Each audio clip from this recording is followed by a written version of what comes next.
ఆయన ఈ YouTuber Prasad Behra arrest చేశారు. దీనిపై ఎలా చూస్తారు? అరెస్ట్ అంటే ఏం లేదు. ఇప్పుడు వెబ్ సిరీస్లో మనోడు మంచి బిజీగా కనబడుతున్నాడు.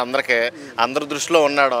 మంచి సిరీస్ చేస్తున్నాడు. మావిడాకులు అనే ఒక సిరీస్ ఒకటి బాగా సక్సెస్ఫుల్గా రన్ అవుతుంది. ఇవన్నీ చూసి ఇది ఒక కుట్రలాగా అనిపిస్తుంది నాకైతే.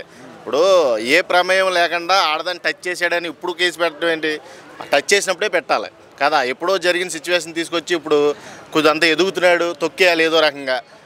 ఇతన్ని తొక్కాలంటే ఇది ఒకటే సాకు. ప్రతి వాళ్ళు నేర్చుకున్నారు ఈ మధ్య సోషల్ మీడియాలో. ఇదొక సాగు పట్టుకొని ఎవడన్నా ఎదుగుతుంటే అని వెనకలాగేస్తున్నారు. ఓకే, గతంలో చూస్తే హర్ష సాయి కానీ, సాయి చంద్ కానీ, షణ్ముఖ్ జస్వంత్ కానీ ఇలాంటి వాళ్ళు అందరికి ఇలా జరుగుతున్నాయి. మరి దీనిపై వాటన్నిటిని ఉద్దేశించే నేను మాట్లాడుతున్నా. ఇప్పుడు హర్ష సాయి అయిపోయాడు, మన సింగర్ అయిపోయాడు. ఇప్పుడు మన ప్రసాద్ బెహ్రా జానీ మాస్టర్ అంటే ఇంకా అసలు లైఫే కొలాప్స్ అయిందిలే, అది వేరే విషయం. ఇక ఓవరాల్గా చూసుకుంటే ఎలా తయారయ్యారంటే ఆడవాళ్ళు ఎక్స్పెషల్లీ మగవాళ్ళని టార్గెట్ చేస్తున్నారో, అది కొంచెం ఫేమ్ ఉన్న వాళ్ళు చూసుకొని టార్గెట్ చేస్తున్నారు. అందులో మనోడు మంచి సిరీస్లు తీస్తా మంచి పాపులారిటీ ఉంది. ప్రసాద్ బెహ్రా అంటే తెలియనోడు లేడు. ప్రతి ఓడు అవకాశాలు పిలుస్తున్నారు, ప్రతి ఈవెంట్స్కి పిలుస్తున్నారు. కొద్దిగా గెస్ట్ రోల్ అవ్వచ్చు, లేకపోతే చీఫ్ గెస్ట్గా అవ్వచ్చు.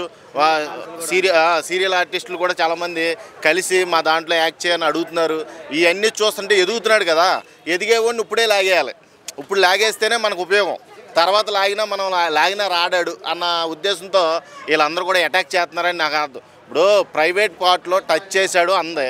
ప్రైవేట్ పార్ట్లో నీ అనుమతి లేకుండా ఎవడో టచ్ చేయడు నాకు తెలిసినంత వరకు. అది మీరు అర్థం చేసుకోవాలి.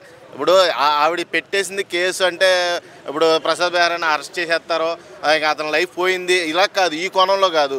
అసలు అమ్మాయి అనుమతి లేకుండా ఎవడో కూడా చెయ్యడు. వేసినప్పుడు ఇద్దరికి ఇష్టపూర్వకంగానే జరుగుతుంది. ఇష్టపూర్వకంగా జరిగేదానికి హైకోర్టే దానికి ఒక లా తీసుకొచ్చింది. ఇష్టపూర్వకంగా చేస్తే అది తప్పు కాదు అని. అర్థమైందా? కేసులు పెట్టిన ప్రతిసారి దాంట్లో ఏం చెప్తున్నారంటే గతంలో నన్ను ఈ విధంగా వేధించారని చెబుతున్నారు. గతంలో అన్నప్పుడు అప్పుడు చేయకుండా ఇప్పుడు ఎందుకు చేస్తున్నారు? నేను అనేది అదే బాసు. గతంలో అయిపోయినాయి అన్ని పనులు అప్పుడు చెప్పాలి. ఆ గతంలో అయిపోయినప్పుడే పనులు చెప్తే బాగుండేది. ఇప్పుడు చెప్పడం పట్ల నాకు ఎలా అనిపిస్తుంది అంటే ఇదంతా అప్పుడు కుదరలేదు, ఇప్పుడు ఎదిగాడు కదా బాగా, ఇప్పుడు గట్టిగా లాగేవాళ్ళు చుట్టించుకుని ఇది ప్రయత్నాలు. ఈ ప్రయత్నాలన్నీ చూస్తుంటే ఆడవాళ్ళు నిజంగా ఒక రకంగా తయారయ్యారు. ఎలా అంటే సైకోల్లా తయారయ్యారన్నమాట. ఈ సైకోల్లా తయారయ్యే మగవాళ్ళని ఎప్పుడు కూడా తొక్కేద్దామనే బానిసలుగా చేసేసుకుందామని తయారయ్యారు. ఇలాంటి వాళ్ళు మనం ఏమీ చేయలేం.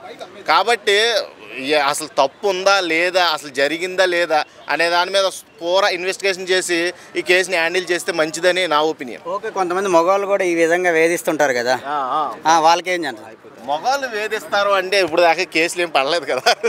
మగవాళ్ళు వేధిస్తారు ఎక్కడి వరకు, అది హద్దులు మేరకుండా. ఏదో చిన్న ఆనందాలు ఉంటాయి కదా మగవాళ్ళకి, ఆ ఆనందాలు తీర్చుకుంటూ ఉంటారు. కానీ ఇలాగ రోడ్డు ఎక్కేసి కేసులు పెట్టేసి ఫలానా అమ్మాయి నన్ను మోసం చేసేసింది, నన్ను రేప్ చేసేసింది అని మగవాడు ఎప్పుడు కేసు ఎట్టడు. ఈ ఆడో ఎవరు తీసుకోరు కూడా. Yes, very good. నిజంగా ఎవడో తీసుకోడు.